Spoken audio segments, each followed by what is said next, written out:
মসজিদের হাতে আমার বাসা ছিল।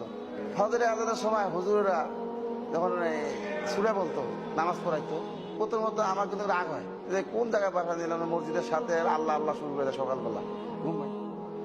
এই দাড়িওয়ালা টুপি গেলার লোক দেখলে আবার রাগ হইতো, সত্য কথা। আমাকে বাড়ি যেত, মার সাথে কথা বলতো, আমার বড় ভাইয়ের সাথে চলাফেরা করতো, আমি কিন্তু রাগ হইতাম মাঝে মাঝে যে মুসলমান বাড়ি নিয়ে আসছে। বিশেষ করে দাড়িওয়ালা টুপিওয়ালা দেখলে আমার রাগ হতো। তা আসলে একটা রাগ হয়তো মনে মনে হিংসা থাকতো আর কি। তা আমি আমার মারে আবার জিজ্ঞে, মা ওরা তো খালি আল্লাহ কয় মুসলমানরা, তা আমরা তো এই ঠাকুর মাকুর বহুত ঠাকুর, তুই নাম জানো? কয় বাবা বহুত, এগুলা এগুলা তুই পারবি না। তা আমি ব্রাহ্মণ, আমাদের যারা পূজা করায়, আমি ব্রাহ্মণ ঠাকুরকে জিজ্ঞাসা করছি যে ঠাকুর দাদা আমাদের দেবতা কতগুলা? তবে দেবতা বহু, তার মধ্যে ধরো 33 কোটি। তাই 33 কোটি নাম কি আপনি জানেন? ওর তো কি আর জানার দরকার, যায় যে পূজা করে ওই পূজা মন্ত্র করি। আমি সব পূজার মন্ত্র জানেন? বই আছে খুললে পড়ি। আমরা মা পূজা করে মন্ত্র কইতে কই, মা কি মন্ত্র কও তুমি? এই ঠাকুর যে ভক্তি দিতেছ কি কও? বাবা আমি কিছু পাই না। আমি যে কি ফুসফুস করে কও? কয় যে ওম শিবাই নম, ওম শিবাই নম, ওম শিবাই নম, তিনটা কই। আর তারপর হরে কৃষ্ণ হরে রাম। এটা কি মন্ত্র না আর কিছু? কয় যে এগুলো সবাই কয়, আমি তা আমি বললাম আমি কি কমু? তোর মনে যা আছে তাই করিস। তা আমি এটা কেমন কথা? সকাল সন্ধ্যা ওই একই অবস্থা, মা একলাই পূজা করে, আর আমরা খালি ওই চিনি কলা দিত, এটি আমরা খাইতাম, আর কেউ কিছু করতাম না। চলে আসে ঢাকায়।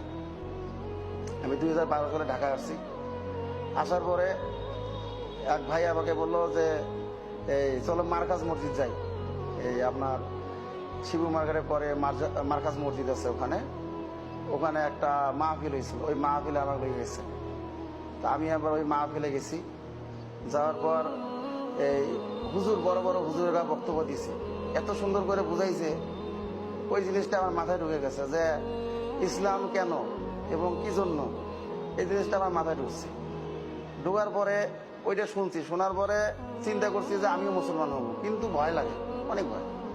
গত 3 বছর আগে আমি মুসলিম সিরাজি সাহেব ছিল আমাদের হিন্দু সম্প্রদায়ের, ওনার আমি মাহফিলে আমি যাই।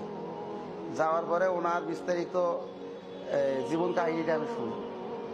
শোনার পর আমারও জিদ উঠে গেছে যে আমি মুসলমান হব। কারণ আমি আল্লাহর ইবাদত করবো, আমি এত দেবতা যাবো কে? পারি না, আমি তো খুঁজে পাই না, আমার মাও করতে পারে না, তারপর আমার ভাইয়েরা তো জানি না। তা ওই সময় আমার জীবন ছিল বিপন্ন জীবন। কেমন? আমি নেশাগ্রস্ত ছিলাম। আমি আমার বাপের বহু টাকা পয়সা ধ্বংস করছি। আমি 24 ঘন্টা মদ খাচ্ছিলাম। আমি এমনকি সকালে মদ দিয়ে মুখ পর্যন্ত ধুইছি, পানি না। তো আমারও কেউ মানা করে না যে তুই খাস কেন। তারপর আমি সুদের টাকাও লাগাইতাম, টাকা ছিল আমার বহুত। তারপর মনে করেন যে এই জুয়া খেলছিলাম। এ ধরনের কোনো বাধা নেই, কেউ আমাকে মানা করে নাই। খালি কই যে জুয়া খেললে সংসারের ক্ষতি, কিন্তু এই সমস্ত জিনিস যে খাইলে হারাম, এটাও কেউ বলে নাই। যে যেদিন আমি ইসলাম ধর্ম গ্রহণ করব তার আগার দিন বৃহস্পতিবার ছিল। তা আমি জব করতাম ক্যাপটেক্সে আমি স্টোরে ছিলাম। তা ওই যে আমাদের স্টোরে আমাদের এক বস ছিল, আর অ্যাকাউন্টসের হাসনাইন সাহেব, উনি অ্যাকাউন্টসের অফিসার ছিল, আর অ্যাডমিনের ছিল একজন ভাই, উনি হলো আলী আকবর। তা ওই আমাদেরকে দাওয়াত দিত, ইসলামের দাওয়াত দিত। এই জিনিসগুলো আমার মাথার মধ্যে আমি ফিকির করতাম। আর একটা কথা হলো, মসজিদের হাতে আমার বাসা ছিল। ফজরে আজানের সময় হুজুরেরা যখন সূরা বলতো, নামাজ পড়াইতো, তো ওই সময় আমার ঘুম কিন্তু ভাঙে যায়। তা প্রথমত একটা কথা বলি, প্রথমত আমার কিন্তু রাগ হয় যখন আসে বাসা নিলাম, যে কোন জায়গায় বাসা নিলাম, মসজিদের সাথে আল্লাহ আল্লাহ শুরু করে দেয় সকালবেলা, ঘুম ভাঙে যায়। হ্যাঁ, খেয়াল করে শুনতাম।